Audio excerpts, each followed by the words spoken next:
Welcome to 40 Dubb, the podcast that brings the stories of an unforgettable era back to life.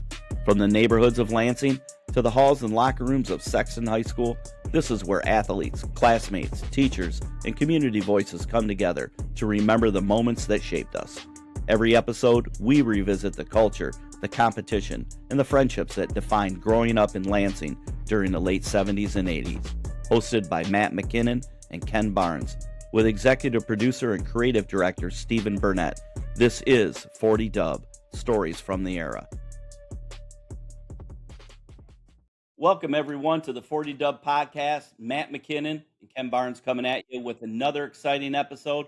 Brother Matt, I'm glad to see you, and how you feeling, brother? You know, we're keeping it together every day, just a little bit better. Awesome. Well, folks, without further ado, our guest tonight from Sexton, he was a member of the band and orchestra. We now call him Professor. He's a professor at Brown University. He's an author, published articles in leading journals, and he's been on media outlets such as CNN, New York Times, C-SPAN, Boston Globe, Bloomberg News, and now on the 40 Dubb podcast, just to name a few. Who am I talking about, Brother Matt? And first, hold up, Kenny. This is the second doctor we've had on 40 Dubbs. But I'm not mad at it, although it does somewhat make me feel somewhat inadequate. But into the guest, whose middle initial is B. We're going to get into that in a second. He ain't playing around, but he's as smart as can be. He's given talks, wrote a few books. Things in life should be equal. I haven't read them yet. I'm waiting for the sequel. Put your hands together for Dr. John Diamond. Yes. Welcome. Yes. Welcome. It's great to be with you. Thank you. Nice seeing you. It's been a while, but it seems like yesterday. It does. And Matt, you said the second doctor, but you were talking probably about a real doctor, not just one of these talking doctors. Doctor's a doctor, baby. That's right. Yeah. So, Professor Diamond. So, obviously, I talked about you work at Brown University. So what do you do there? Yeah, so I teach in sociology. So I teach a lot of undergraduate students. I teach grad students in sociology, and then I work for a research school reform kind of research group as well at Brown called the Annenberg Institute. So I'm sort of situated between both of those places. So yeah, awesome. And I do, yeah. So how'd you get interested in education? I mean, I think part of it was just, going to school in Lansing and sort of my experience there. My mom was a teacher in East Lansing and my dad was a social worker. And I kind of found myself in the middle of both of those. So sociology of education kind of made sense. I was interested in like my own experience going through school in Lansing. The really good things about it, the challenging things about it, and trying to make sense of that sort of led me in that direction. So, what schools did you go to prior to Sexton? Yeah, so I went to Averill and Rich. So, and then on Sexton. So, no, that was the best, man. Yeah, Rich was the best. It was the best. I don't know, Matt. Yeah, I hate to hear the boos and hisses, but Eskimo. Okay. What are you going to do? Yeah. I was on the board. So it sounds like your mom and dad were a pretty major influence on you. What were some of the influences in Lansing or at Sexton that helped you to kind of shape you and become the person you are today? I mean, Sexton was interesting because I think we got there at a time when it was kind of like the high point of school integration, like around 87, 88, 86. Around that time was like the time when school integration was at its highest point. So it was a really diverse high school. So kind of everybody, it was a mix of people in a way that we don't necessarily see all the time now. I don't think even Sexton doesn't look like it did when we were there now, right? And so part of the experience was just being in a place where you saw people from all different backgrounds interacting, learning from each other, growing together, being a community. And so that was part of it. Yeah. And then, finding connection because, there was always, I think, a space for everybody at Sexton. And so I found some space in sports, baseball and football early on and, some space in band with Mr. Jones and all the great time we had there. And then like The other thing that was cool was like our coaches and were in the classroom with us. I remember like Mr. Gast and in my geometry class, I remember having connection with, in chemistry with one of our coaches as well. So it was always like there were always spaces to get integrated. There are always, sort of people with different backgrounds to sort of learn from and hang out with. And we'd been through, Rich together, some of us, and then other people went to some other schools around the city, but we accepted them anyway. And so it was I think it was great growing up in a place and a time where it felt like, people could come in and be who they were and find a niche where there was a place of support where we could sort of grow. Yeah. Yeah. I mean, you look back and you look at the diversity of Sexton. It was incredible. It was an incredible mix of people and races. I value that.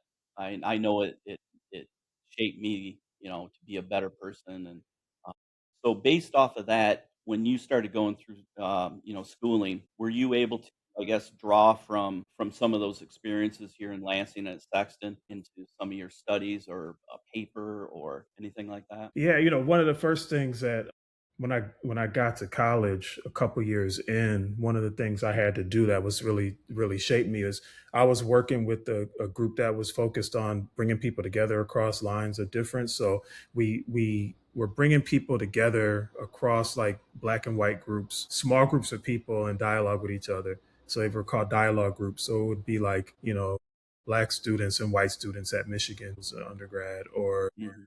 black and Latino students, or gay and straight students. It was all sort of bringing people together to dialogue with each other and sort of learn from each other. And then part of what I had to do as I was working with these groups and also taking some classes is write an essay about my own background in education. And so part of that essay was about my experiences at Averill, my experiences at Rich, my experiences at Sexton, and like what it was like to be in those spaces, the good and the bad, the things I learned from and the things I wish I hadn't had gone through. But I was able to draw on those experiences. And part of my whole career trajectory is sort of rooted in the experiences I had, but also writing that essay that Mhm. actually wound up being published. And it was part of the thing that led me to go to grad school and try to pursue sociology. So, it's part of my life biography is part of the sort of thing that led me to do what I do. Awesome, awesome, awesome. So I was doing some research on you, and the book, "Despite the Best Intentions: How Inequality Thrives," is in school. Obviously, it's an award-winning book with co-author Amanda Lewis. Can you tell us a little bit about that book and I guess how it came to be? Yeah, so I mean, I did my grad school. I was in Chicago area after graduating, and I was working with an organization that was I was part time. My time was at university. I was at Northwestern, and then part of my time was working with this organization that was working with a bunch of suburban schools that were racially diverse, and they were trying to figure out why there was so much inequality across students in the schools. And so first they said, we had a person from one of the districts ask us to interview black students to, sort of understand their experience. And what we decided was interviewing black students wasn't enough to sort of get the full picture of what was happening in the place, right? So we wound up interviewing black students, white students, and Latino students in this high school. And then we went back and read what we learned from them. And then we said, we got to interview these teachers and administrators. And then we went back and we said, we got to interview some of these parents. And so we wound up having like 172 interviews with people in the community. And then we also had a survey across 15 school districts to understand, these questions of what it was that was leading to differences in students' outcomes. Because a lot of people were saying, oh, well, the problem is that white students are doing better than black students because black students don't care about education. And then we looked at the survey data, and it was like black students were actually more invested in education than their white peers, right? And so it was like something else is going on here, right? So in sociology, a big explanation at the time was it was culture that was driving the differences in outcomes. And what we found is it wasn't culture as much as the school environment that was driving the differences in outcomes. And so that's kind of what the book sort of took off from, is this Okay. kind of conundrum of like what the research was saying and what our 40,000 student survey was saying, and we sort of had to figure out based on looking at the interviews and the survey information what was actually going on. Awesome. Yeah. Wow, that's really interesting. Coming up, August 15th, we got our reunion coming up. I see Yeah. you signed up. Yeah. I know personally, I can't wait to see you and many others in the class. Are you? What's your? I guess what's your thoughts on it? What's your leading up to it? I know for me, it's Yeah. exciting. How about you? Yeah, I mean, I'm excited about it. I mean, it's, the last time I saw a lot of people in one place from, because when I went to school, my family moved from Lansing like 6 months later.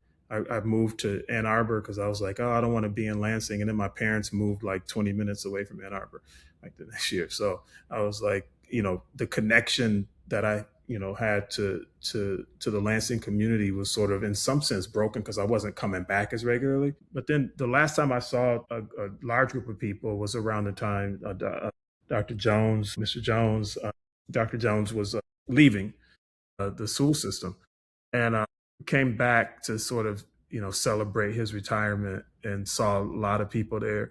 And it was funny because you don't know how it's going to feel to see people you haven't seen in a long time. And it's funny how you sort of get back, you sort of have the feeling of, oh yeah, I remember that person really well. I remember that, the connection with that person, or Hmm. or the things we laughed about and all that. So I'm interested in like trying to sort of get back and sort of see people I haven't seen in a while. I'm excited for that. What have people been doing? What's going on with people, Yeah, families and other kind of stuff. So I'm excited for all that. yeah, Yeah. yeah. So I got are a we. question. I Yeah. got a question, Johnny. Was the Sexton band the baddest in the land, or what? It was, man. I mean, clearly. I mean, I know one of the things that I remember is I actually just the ways that we had our own style. We had our own, you knew when we were coming, you knew our drum cadence, McKinney White sort of created our cadence. I just feel like it was kind of like, an HBCU band in some ways where you sort of, I think people kind of stuck around and they felt like the band was part of the show in a real way, as opposed to some places where it was less that. And, we also had, I remember, coming out and putting the instruments down and doing dance routines. I remember, having drum sets and basses and guitars on the field. I remember, a lot of that stuff that was just, it was different than what was happening other places. We didn't get rewarded for it all the time in our competitions and everything, but it was definitely a time. Yeah, without a doubt. I mean, I remember you could feel it. You could feel that drum line pumping in your chest. Yeah, yeah. Because I remember we used to come in through kind of under the bleachers and then come Hmm. up, and I remember it was kind of echoing around their way and everything. Yeah, So yeah, yeah. What was one? I guess one of your favorite memories of sex? man. I mean, it's so many. I mean, it's so many memories. I think one was just sort of being in the band and being part of that community. We used to go off to band camp every summer, and or in the summers in my last couple of years, and that was kind of a special time. I remember being in the hallways, and people dancing in the hallways, like little ciphers in the hallways, people coming in, and it was always like the hip hop scene was just emerging, and so having that sort of be part of our period of growing up in the high school was kind of crazy. And then I guess the other thing is, I started DJing when I was in middle school. And so everybody from, DJ Butcher and Hollywood and Crazy Kaz, Brandon Henderson coming up behind us, all right, to Kaz. But that was just being in a community of people who were sort of creative, who were sort of bringing the culture into the school, and the ability to bring the culture into the school without people telling you couldn't gather, you couldn't, do things, and which was I think kind of special too. So I mean, that's a lot of sort of broad memories of not one moment, but like experiences that stuck with me. Yeah. All right.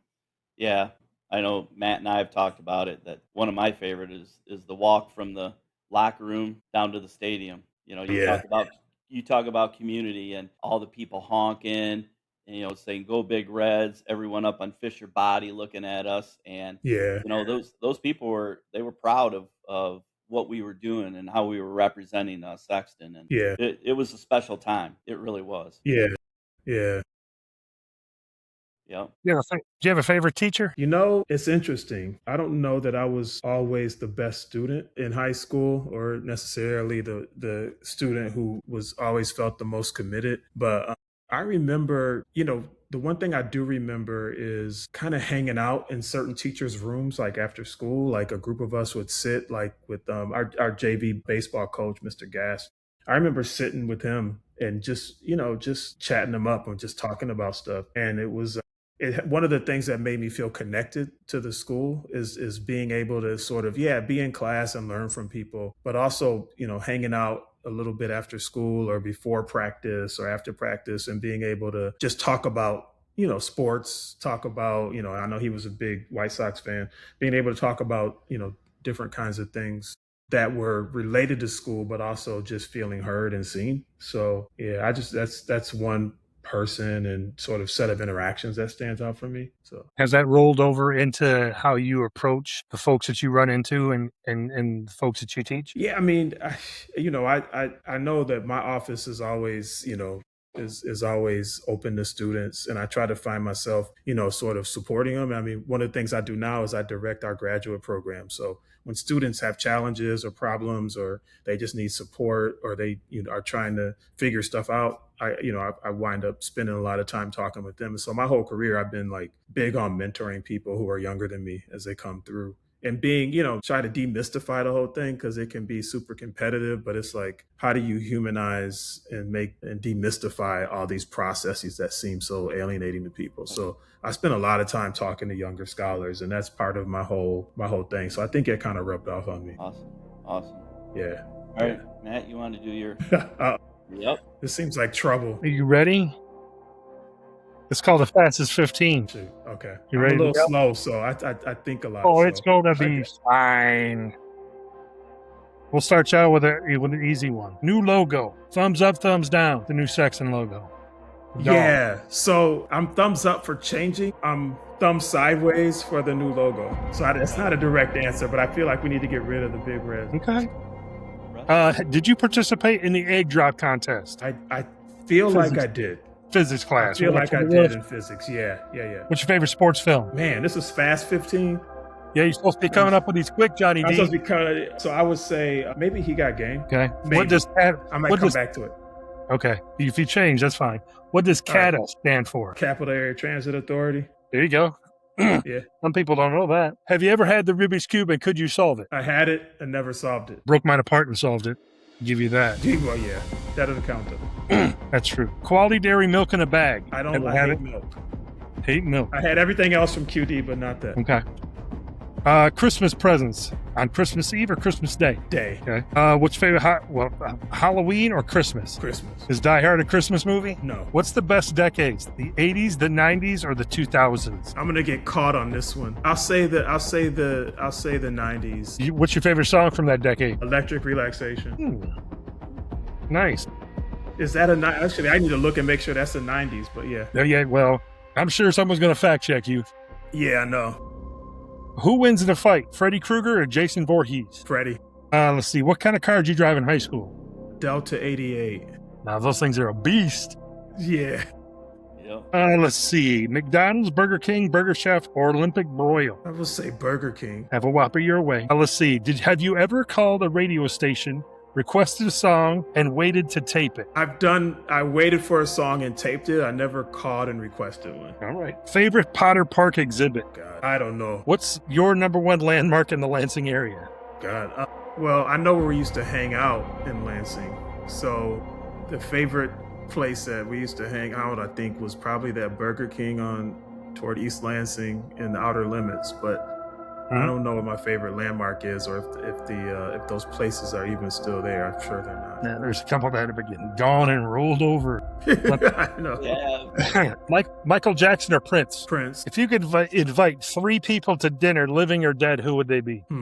3 people to dinner, living or dead. Probably Jay Dilla, Malcolm X, and the third person would be, I have to come back. I don't know who the third person would be. I have to think about that one. Okay, that's fine. Kenny, who would yours be? 3 people. My 3, it would be my grandpa Wadsworth, my cousin Mark, and my great-grandpa. My 3's going to surprise you a little bit. You ready? It's going to be a little off the wall. The Rock, MLK, and the late great Lyle McFadden. Wow. I do have a 4th. Whoa, okay, 4. Okay, I Who's your got to 4th? include him because So at Western, he was a teammate of ours, Terry Crews. Wow. Will he flex for him you? all the time? Me and Ron Baines. There you go. John, I didn't know this about you. I did not know you were a DJ. Yeah. Where'd Did you just do it in houses? Do house parties or what? We did. It's funny because Kenny White just sent me a picture of a thing we did after the prom in like '84 at Mhm. somebody's spot, at Canterbury or Commons or something. So yeah, we used to do like homecoming stuff, like post prom stuff, Uh-huh. house parties. Started out doing house parties. Did some stuff at Michigan State. So yeah, it's sort of a combination Yeah. of things. Would your current students be surprised that you did that? I mean, for a long time they didn't know I did it, but now many of them know that I DJ Because because you're I like, still you could do be some like all stuff. kind of reserved, like, I mean, they don't really know the real John Baylor Diamond. Oh, I'm sorry. Put out the Did middle I name just on drop me. all your government? I'm sorry. Did I just drop all that? Yeah, My bad. yeah, man. Only love, only love. Last question for you. Are you ready? If you could trade places with anyone, who would it be? Anyone in the world? Permanently? Well, just for a day. For a day. Let's see. If it was today, it may be like Jalen Brunson, and I could start yesterday. That'd be sweet. Nice.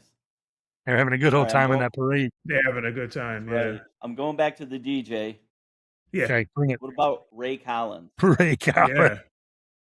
Mm. Yeah, that's my guy. So Yeah. we used to hang out at Rich, so and both started DJing way back in the day. So yeah. Yeah. You don't have any of your equipment, or did you purchase new equipment? I have new stuff now. I mean, I know Butcher Kenny White had a couple of my tables back in the day, but now everything is so digitized. So got a DJ controller and a whole lot of Nice. digital stuff, and yeah. Yeah. You just dabble, right? You just dabble now? I dabble. I've done a couple little sets, but I'm trying to get back into a little bit more. So yeah, Nice. yeah, a little, Well, so little trying to get back into it. yeah, awesome. Yeah, I didn't know that about you, the DJing. That's Okay, that's why we're doing this is, to find out what people, did that and we didn't know and things right. that, inspired you. And I got to imagine music's probably still a big part of your life. Yeah, I mean it is. I mean, I still like to go hear a lot of live music. Uh-huh. A lot of jazz, a lot of sort of R&B, hip hop stuff. So I'm really into music, and also like listening to stuff, music podcasts, breaking down samples, all that kind of stuff is sort of my hobby, and my free time is all around that. So yeah, What did your parents travel. listen to growing up? I mean, they were into sort of. My dad had pretty decent jazz collection. Hmm. We didn't play music all the time, but when it was kind of jazz, and then he listened to some of the old like Nat King Cole kind of Yeah. old school kind of stuff. But yeah, sort of a mix. And then me and my older sister would have like Parliament Funkadelic, a lot of funk and R&B and that kind of Hmm. stuff. So the other thing is, I think some other people, if you talk to them, there was a DJ in Detroit named Electrifying Mojo, who, if you had cable radio and hooked up your stuff a certain way, he was out of Detroit, you could Yeah. pick up his show. But if you listen to people who grew up in the Detroit area, musicians and other people, they'll Hmm. talk about this DJ because he played everything from B-52s and Devo to Parliament Funkadelic to Really? Prince. He broke Prince in Detroit. He played a little bit of everything.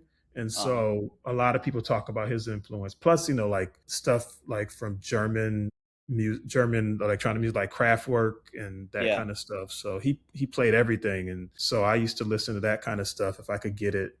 If the weather was right and my cable radio was working, I could pick up the Detroit station. So yeah. Nice. Sit over there with your hands on the antenna?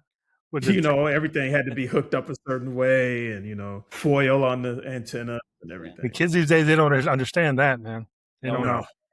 you can get No. anything. No. Yeah, I mean, I think the thing I would say is one of the biggest challenges we're dealing with now is we live in a very violent society that we tend to solve problems with a lot of toxicity and bravado, and we're not well prepared to sort of deal with conflict and disagreement. We're not well prepared to deal with difficulty and challenge, and we look for quick solutions to the problems that we face as a country. I think with regard to sort of leadership, what we want to do is sort of bomb people into submission. With regard to disagreement, what we want to do is shout people down as a society. With regard to sort of personal conflict, online and other spaces. We want a quick win rather than trying to come up with a solution. So I think a lot of the violence that we see in our society is a symptom of a society that sort of lost its way in a lot of ways. And so, particularly in communities that are most impacted by some of the inequalities that exist and sort of the structural challenges that exist and inability to make ends meet that exist. I think what we see in terms of sort of conflict and violence is a symptom of those broader societal problems. Like, when we were coming through high school, it felt to me like there were lots of opportunities while they were declining. There were lots of ways to enter the economy. You could work in sort of manufacturing kind of work. You could find other kinds of jobs. Over the last 40, 50 years, we really have seen a lot of that stuff go away. And so a lot of the people that are coming up, like my son's generation, they don't necessarily see a lot of options. You talk about wanting to buy a house, you talk about wanting to, have some leisure time or have a family, and those things don't seem attainable. So I think, because of those broader structural, economic, cultural realities, I think, a lot of what we see is probably symptom of that. The other thing I would say is that, as much as we talk about violence that's happening in the world, and violent crime is actually down substantially from what it was even in like the 1990s. And so I think we're more attuned to seeing it and less aware of how much there actually is. I think we feel like in some ways there's more than there is. And then I know in some places there's a lot and it's impacting people. But I think, we need to deal with those broader set of symptoms, and we need to intervene. Like Matt, I know you've been doing work with young people. We need to be intervening on that level, and we need to be intervening on a broader level and figuring out how to have a society that functions a little better than it does and is a little less toxic. Those things together, I think, are the solution. So Yeah, I think that answered my question, because now that leads me into something else. Would you say that, everybody has an unconscious bias, right?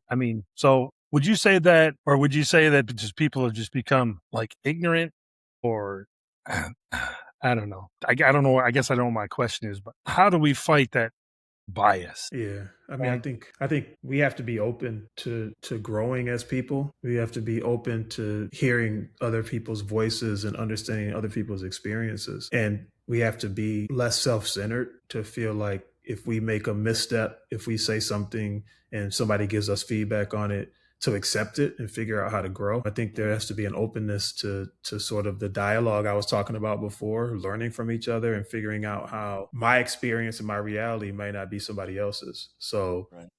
we could have the same information, or we could see the same thing happening, and we can interpret it very differently. But understanding that, that doesn't mean one person is right and one person is wrong. But what it does mean is that we have to be able to understand that coming together and figuring out how to understand differing perspectives is a way to move forward, as opposed to, going into camps and pulling away from each other. I don't know how we get there though, but I do think that is kind of important, because we all carry these kind of biases, right? Because, as guys, as men, we see things in particular ways. And sometimes we don't even recognize that we have biases that we carry into things that we see.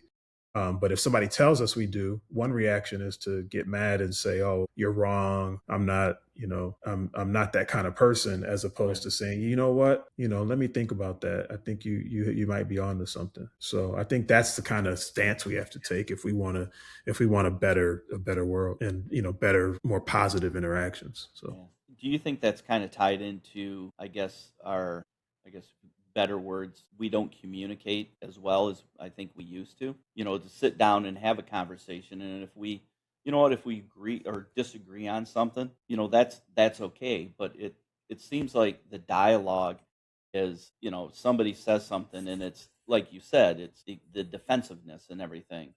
Do you think that we've lost kind of that art of communicating? I think our inability to communicate has probably gotten worse. Yeah, I would say that. I think there was a time, for example, that you would have a social problem and you would have some people thinking we need, a solution that comes more from the business side, the corporate side. And other people would say we need social programs to deal with this. And there was a way where you could say, well, we need a sort of collaboration between a nonprofit and the corporate sector to make something happen, right? Right. And I don't think the kind of conversation where we can see the value and benefit of differing approaches to solving problems is happening right now. Yeah. And I think it's unfortunate. Yeah. Awesome. Yeah. All right. I think you're making a difference, Johnny D. I do. Yeah, definitely. I Hope appreciate so. that. I really do. Yeah. If you could give your 18-year-old self one piece of advice, what would it be now? Man. It's kind of a I loaded question, but Yeah, I mean, I've made some interesting choices in my life, but I think it would just be to enjoy the ride as much as possible, because I feel like there have been times when I've been pretty serious about the future and thinking a lot and worried about what's going to be next, as opposed to sort of just enjoying. Like if I could go back to 18, 19, 25, 35, just to sort of be in the moment a little bit more. Yeah, because I mean, damn, I mean, 50, 57 or whatever. It's like, where did all the time go? well, another 40 Dub podcast is in the books. On behalf of brother Matt McKinnon, Ken Barnes, and creative director and executive producer Stephen Burnett, this is 40 Dub. Stories from the era.